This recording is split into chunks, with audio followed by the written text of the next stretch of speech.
Tuhan berkata, Tuhan Allah berfirman, tidak baik kalau manusia itu seorang diri saja. Aku akan menjadikan penolong baginya yang sepadan dengan dia. Yang menarik daripada ayat ini adalah Tuhan sudah menciptakan segala sesuatu. Dia menciptakan terang, ya, cakrawala, darat, laut, tumbuh-tumbuhan. Dan setiap dia menciptakan sesuatu, dia katakan sungguh baik. Semuanya sungguh baik. Bahkan terakhir dia katakan sungguh amat baik. Jadi kalau baca Kejadian 1 tidak ada kata tidak baik. Tapi waktu kita baca Kejadian pasal 2, pertama kali di Alkitab ditulis, tidak baik kalau manusia itu seorang diri saja. Saya ganti kata manusia dengan Yeremia. Ya. Tidak baik kalau Yeremia itu seorang diri saja. Aku akan menjadikan penolong baginya, Audrey, yang sepadan dengan dia.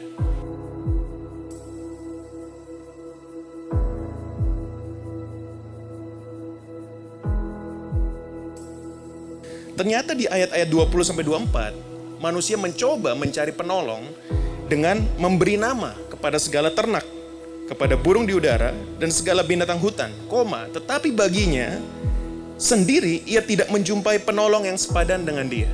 Maka itu saya katakan buat yang masih single, walaupun kelinci dan anjing kecil bisa membuat kita senang di rumah, tapi itu bukan penolong yang sepadan. Karena Adam sudah mengalami hal itu. Dia banyak ada singa, ada beruang, banyak ciptaan lainnya, tapi tidak ada yang sepadan dengan dia. Lalu Tuhan membuat manusia itu tidur nyenyak. Ketika ia tidur, Tuhan Allah mengambil salah satu rusuk daripadanya, lalu menutup tempat itu dengan daging, dan dari rusuk yang diambil Tuhan Allah dari manusia itu dibangunnyalah seorang perempuan. Lalu dibawanya kepada manusia itu. Berkatalah manusia itu, inilah dia, tulang dari tulangku dan daging dari dagingku. Ia akan dinamai perempuan sebab ia diambil dari laki-laki. Sebab itu seorang laki-laki akan meninggalkan ayahnya dan ibunya dan bersatu dengan istrinya sehingga keduanya menjadi satu daging. Tarikin. Masih bagus. Udah latihan dari kemarin. Setelah yang lewat kawan. Gak seru banget. Malah gini ya. Yang gitu terus gini.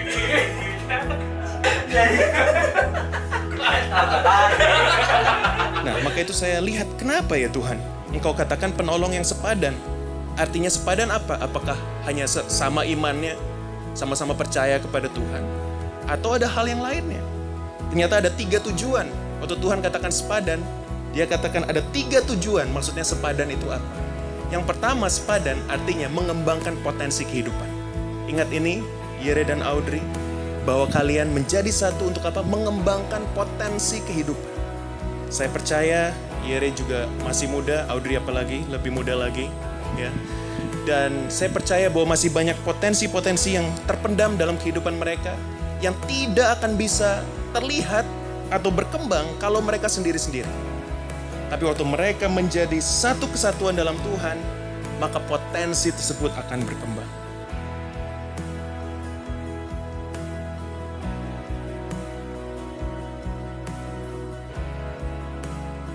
Jangan sampai pasangan membunuh potensi. Pasangan harus mengembangkan potensi. Sehingga apa yang tadinya tidak kelihatan, menjadi kelihatan.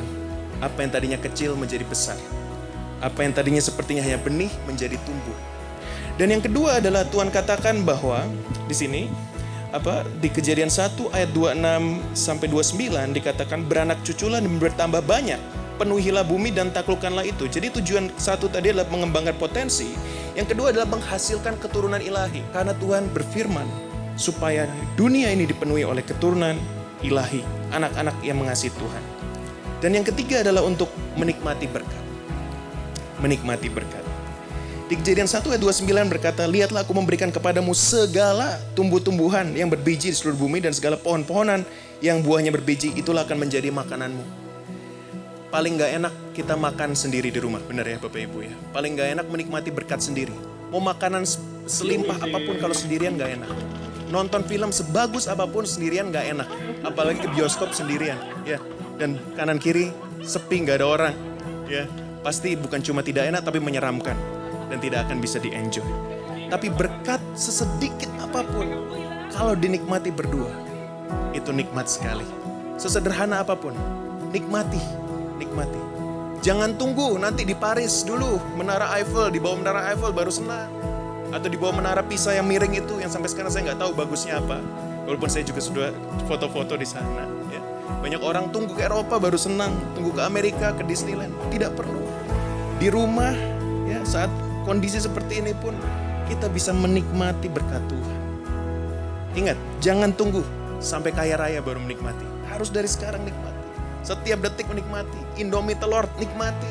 Nasi goreng abang-abang, nikmati. Lebih enak daripada nasi goreng di hotel bintang 5. Karena ada bumbu-bumbu yang kita tidak tahu apa yang dia pakai.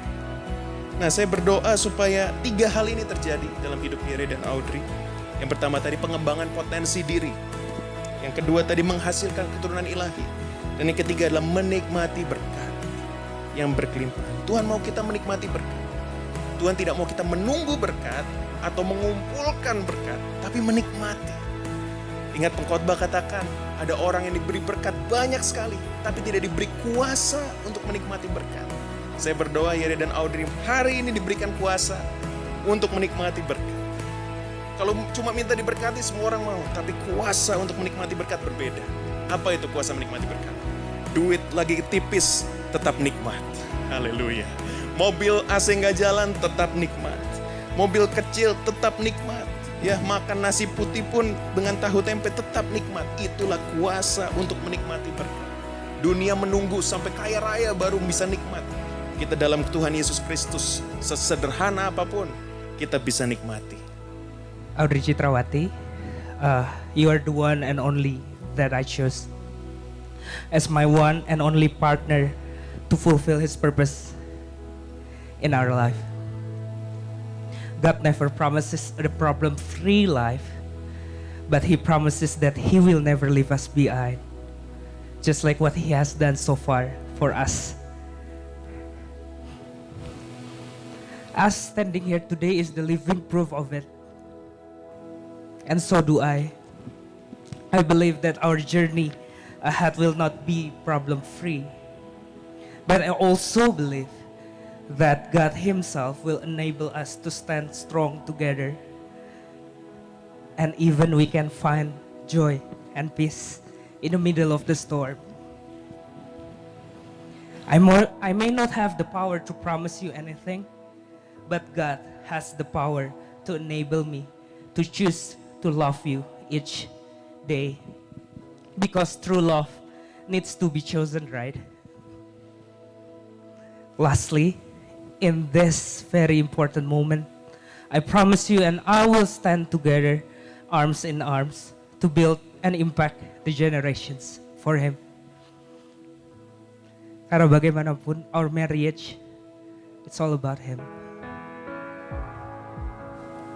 Di depan saya terbuka satu ayat yang saya tidak plan sebelumnya dan saya tidak mau bacakan tadinya, yaitu Mazmur 126. Aneh sekali Bapak dan Ibu, ayat ini kemarin disampaikan juga dan waktu saya di Grace Chapel berdoa, saya buka Alkitab persis di Mazmur 126. Pagi ini saya dapat ayat lagi dari mertua saya, Mazmur 126.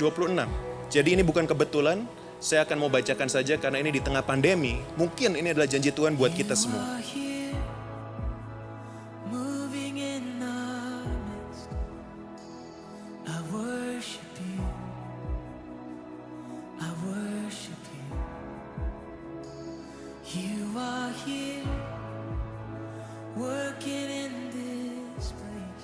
Yeremia, kamu adalah sahabat terdekat, partner dan pasangan terbaik. Walau pas awal kenal kamu suara kamu berisik, tapi hati kamu lembut dan ketaatan kamu itu menggerakkan aku. Hari ini aku memilih kamu untuk menjadi pasangan hidup. Dan berjanji di hadapan Tuhan untuk selalu menjadikan Tuhan sebagai dasar, fokus, dan sumber dalam hubungan ini. To be rooted and grounded in love. Mengerti bahwa setia mengasihi dan setia mengampuni adalah mustahil kalau nggak sama Tuhan. Aku akan terus belajar mengerjakan porsiku dan bagianku sebagai penolong, pendukung, dan pendoa. Menjadi lawan yang sepadan yang saling menajamkan dan bertumbuh ke arah Kristus. Aku akan mengasihi kamu tanpa tuntutan di setiap musim hidup. Dan mempercayakan keluarga ini di bawah kepemimpinan kamu sebagai kepala dari tubuh yang menentukan arah dan mengejar visi yang Tuhan sudah taruh dalam hati kita. Ini akan jadi perjalanan yang panjang, tapi ini akan jadi perjalanan yang penuh kesaksian. Untuk selalu diceritakan, bahkan diteruskan untuk generasi. Dan aku bersyukur bisa melakukan ini di samping kamu. Sampai akhirnya Tuhan akan panggil kita pulang. Saya bacakan buat saudara Mazmur 126, ayat 1-6, terbuka di depan saya saat ini. Ketika Tuhan memulihkan keadaan Sion, keadaan kita seperti orang-orang yang bermimpi. Pada waktu itu mulut kita penuh dengan tawa, lidah kita dengan sorak-sorai. Pada waktu itu berkatalah orang di antara bangsa-bangsa, Tuhan telah melakukan perkara besar kepada orang-orang ini. Tuhan telah melakukan perkara besar kepada kita, maka kita bersuka cita. Pulihkanlah keadaan kami ya Tuhan, seperti memulihkan batang air kering di tanah Negeb.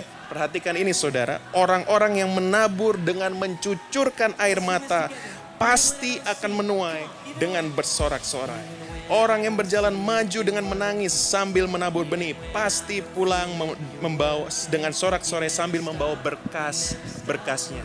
Pandemi ini tidak ideal. Semua mungkin mengalami penurunan secara ekonomi. Tapi saya percaya janji Tuhan buat kita semua di dalam Kristus. Bahwa ada waktunya Tuhan memulihkan kita. Yang tadinya menangis di tahun ini akan bersuka cita dan bersorak-sorai.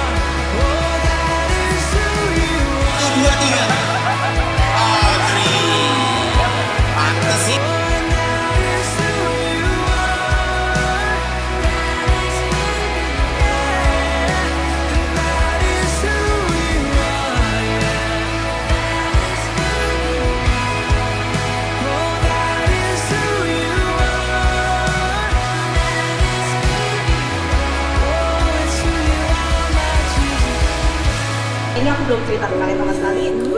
Iya, ini belum cerita. Jadi ini surprise. Aduh, saya kebanyakan gula sih. Ya udah, waktu itu saya dapat inilah dari Tuhan. Ketika melihat mereka, Tuhan cuma bilang gini, belum, udah putus lu, nggak usah ngarep. Waktu itu juga belum. Ya, waktu itu Tuhan bilang kayak gini. Maksudnya Tuhan bilang mereka akan membangun rumah, menjangkau jiwa-jiwa. Apapun yang mereka lakukan akan menjadi kesaksian.